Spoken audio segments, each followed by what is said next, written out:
کراچی میں نقیب اللہ محسود پولیس مقابلے کی تحقیقاتی ٹیم نے اپنی رپورٹ مکمل کر کے سندھ حکومت کو ارسال کر دی ہے۔ تحقیقاتی ٹیم نے راؤنڈ وار پولیس پارٹی اور جیل میں بعض طالبان شدت پسندوں کے بیانات لیے۔ Additional I G C T D Sanaullah Abbasi کہتے ہیں کمیٹی میں شامل تمام افسران ایماندار ہیں اور عوام کو انصاف ہوتا نظر آئے گا۔ کہ صبح بلایا تھا پولیس پارٹی کو، اس کے بعد جیل میں کسی سے انٹرویو کیے کچھ لوگوں سے، اور ادھر موقع پر بھی گئے تھے۔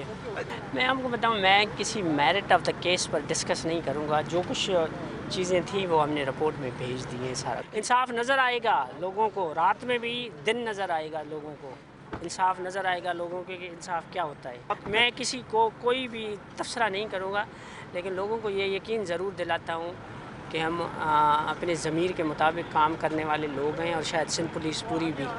آزاد خان اور یہ جو سلطان خواجہ ہے، انہوں نے بڑی محنت کی ہے، اور ہم نے کنسنسس ایک رپورٹ بنا کے انٹرم بھیجی ہے، اور انشاءاللہ لوگوں کو، اور ہمارا کام بھی ہے انصاف دینا لوگوں کو، اور انشاءاللہ مطلب انصاف نظر آئے گا۔